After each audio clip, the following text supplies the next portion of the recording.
Bocah-bocah, saiki ibu bakal macakno tuladane saka tembung iki. Disimak ya. Kaping 5, membeli. Yen bahasa Indonesia, Rindang membeli obat di apotek. Yen basa Ngoko, Dina tuku klambi ing toko Liberty. Lajeng ana basa krama madya. Simbah tumbas obat wonten apotek. Diteruske basa krama inggil. Simbah mundhut gendhis ing peken. Kang pungkasan ana basa Inggris. They are buying fruits at the market. Nah, ibu kan sampun maringi tuladhane.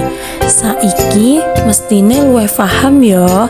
Diiling-iling uga disinaoni nggih supaya bisa unggah-ungguh basa.